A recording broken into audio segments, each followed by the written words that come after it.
So you wanted to ask me something last time about four of a kind, I think. Did I? I was hoping you don't remember. I don't. I was hoping you would remind me what I was going to ask you about. Well, I'm trying to kinds. remind you what it is that you were talking just about. Just tell me the question again. Well, I don't remember the question, Oh. and I need the question to remember the answer. Well, No, I don't know. Well, okay, let's. I think that let's talk. the big thing we talked about during the first show was that I was holding two high cards. Yeah. And you were saying, no, you only hold one high card because you have a better chance to get the four of a kind if you only hold one high card instead of the two high cards, even if the two high cards are suited, which I still don't like. Yeah, no, yes, I understand this. Yeah, now I remember what you were talking about. You were talking about holding, say, a king, queen of spades. Yeah, right. That's it. Yeah, something like that, right. You know, or in some of the cases, ace and picture card of the suited card, say ace king or ace queen or ace jack or ace 10 suited. Yeah. Right? And I was explaining if you're playing the games where, for example, the aces pay more like on the double bonus poker, in particularly in games where you have like double bonus poker where the aces pay 800 for four aces, but pay 2,000 for four aces with a 2, 3, or 4. Which is called the fifth card kicker. Right. So in those cases, what you're doing is by holding the two cards, you are creating what's called a blocker card. And the blocker card means that you are taking up an extra space where the machine's program could potentially deal you a bigger paying hand than you would otherwise get. And people do this because the two suited cards are 2 to the 5 required for a royal flush. Yes. But the odds of hitting the royal flush are like 46 or 47,000 to 1 on those games. And it's a very long shot if you just have 2 cards or even 3 cards.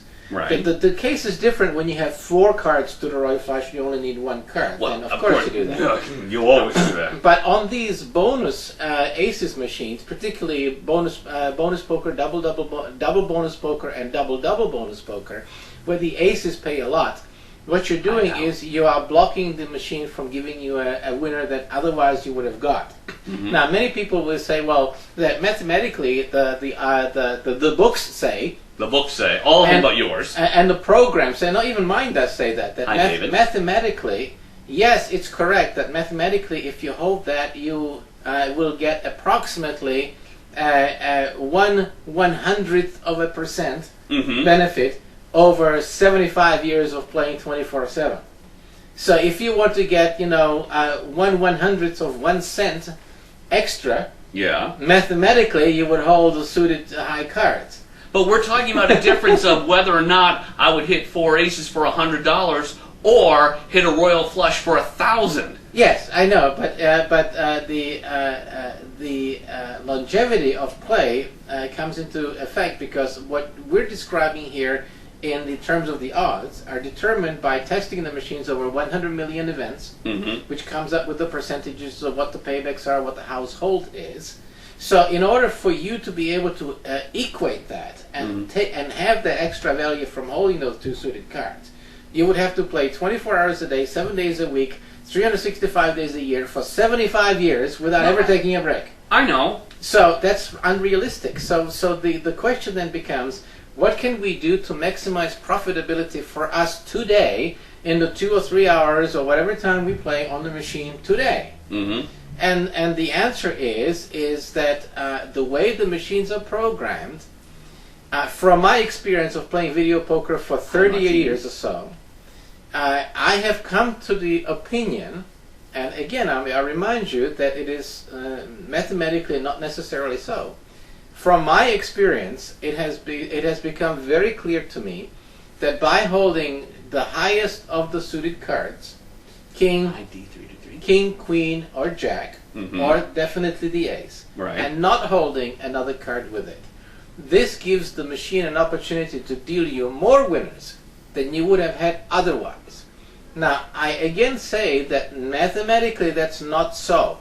However, experientially and realistically, for the way you play the game in the actual casino under actual playing conditions, what I am describing is the better alternative. And you've told me that since you've been doing that, you've had better pays. Now, what I used to do, though, let me explain it a different way, hi Mike, is that I would hold like a king and a queen unsuited. Right. Because I'm hoping for four of a kind or another queen or another jack, something like that. Right. Okay? And I stopped doing that, just holding the king. Right. Where we get into this argument, you and me, is that if the king and the queen are suited, I want to hold them both. Right. Because I could get a straight flush. Right. Or I could get a flush. Right. Because I only need 3 cards to get the flush. Right. All right. Or I could draw another king or queen and get the even money. Right. All right. Or I could get a royal flush. If I drop one of those suited cards, there's never a chance of me to get a royal flush. Under those circumstances, that's true. But how many times in your playing experience have you got a royal flush by holding 2 suited cards? It's happened. I know. How many times? Well, I don't hit that many royal flush. I just know it happens. Okay. Now, I wouldn't want to ruin my chance of that happening. yes, but what you're doing is you're ruining your chance of being able to stay in the game, and allowing the machine I'll just to put give you more the money into it. Well, that's true. And that's the principle. Because what I'm saying is that if you play that way, Yeah. which is the way the mathematicians will teach you to play, Mhm. right? You're going to go broke real fast, and you're going to go home empty. And that's the reality of it. And that's a fact. And that's a fact not necessarily that's supported by the theoretical mathematics. That's a fact of cash in your wallet or cash not in your wallet. And that comes from experience. And the only way that you can testify that to your experience is to either listen to somebody like me who's been playing video poker for 30 years, or you can spend 30 years playing video poker yourself and then you will come to the same decision. And that's a truth. And that's a truth and a fact.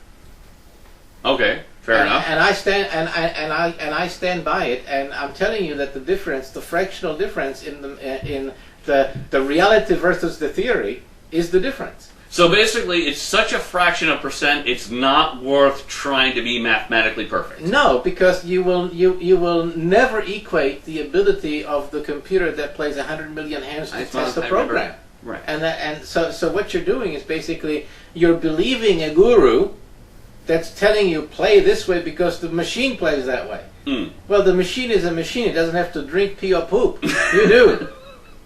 You know, and as a result, if you're going to go to the casino and you want to be a winner, then don't play the way that somebody will teach you that you will be a winner if you play 24/7, 365 for 75 years, and at the end, yay, you lost on exactly 1/100th of 1% less. Yippee! I understand. So that's Gambling should be fun. Gambling should be fun, and gambling for profit should be done experientially and existentially, not necessarily theoretically, because there's a difference between the theory and practical applicability. Well, that's very true. Yeah. Okay. So anyway, so back to the 4 of a kinds and the extra bonuses, because when you're playing video poker, that's like double bonus, where 4 of a kinds, 2, 3, or 4s will pay 400 credits for a 5 credit bet, or they will pay 800 with another kicker, another 2, 3, or 4 or ace with a kicker, depending on which combination you've got. Right. And the 4 aces will pay 800, and with a kicker, 2, 3, or 4 will pay 2,000 credits. Right. In those circumstances, especially, it is even more important to hold the single ace and not block the other cards with another suited card and so forth. Right. And never hold the kicker. And never hold the kicker, because by holding the kicker, that acts as a blocker card too. Right. Now, if people don't know what we mean by kicker, it's like some machines will pay, like, if you get 4 aces and a 2, right? 2 or 3 or 4. 2 or 3 or 4, right? That 2, 3, or 4 is the kicker, right? And some people, they'll have, 2 aces, and there's a 2 in there, so they'll hold the 2 aces and the 2, right, hoping they'll get 2 more aces. And that is just a bad play. Don't hold the kicker, because that last spot where that 2 is that you wanted to hold could have been that 4th ace that you could have gotten. So, that's what we mean by don't hold the kicker. And finally, before we wind up this episode of Video Poker, if you have 3 cards to the royal, right, and you don't have any pair or any other opportunity or anything else to the by all means hold them, right? However, if you have 3 cards to a royal and you also have a paying pair, then you hold the paying pair, of course, hoping for the 4 of a kind, the 3 of a kind, the full house, and so forth, rather than throwing away the paying pair and going for the long shot. Because the idea behind successful video poker play and profitable video poker play is not to throw your money away, is to keep your money and stay in the game until you can get those hits that actually mean take home money. Now, I'm going to tell one last story of one time where I actually broke that rule, but I think maybe you'd agree with me. Yeah, okay, go ahead. I was dealt a flush. Yes. 4 of those cards were 4 to the royal, and I got it. Yeah. Whenever you get a flush drawn with 4 to the royal, you throw the flush away and go for the royal flush. That's the only time you throw away a paying hand like Right. that. What if it's a straight flush? In a straight flush, now, let's say it's king through 9, straight flush. Yeah. Okay. Would you risk dropping the 9 and hoping for the ace? Right. Well, there's a debate on this going on in the video. Because a straight flush plays a good amount of money. Well, it's 250 credits. Yeah. Right? So there is an argument about this amongst different authors, players, or experts, and so forth. Mm. Most of those that subscribe to the mathematics of the game will tend to tell you that it's better to keep the pay because rather than throwing it away, because it's a substantial pay that will keep you longevity at the game. Then there is another school of mathematicians too that say that when you have this, the opportunity of being able to get the 4,000 credit pay versus the 250 credit pay, the difference between the amount of the pay makes it a positive expectation play to toss away the straight flush and go for the royal flush. And what does Victor, gaming author?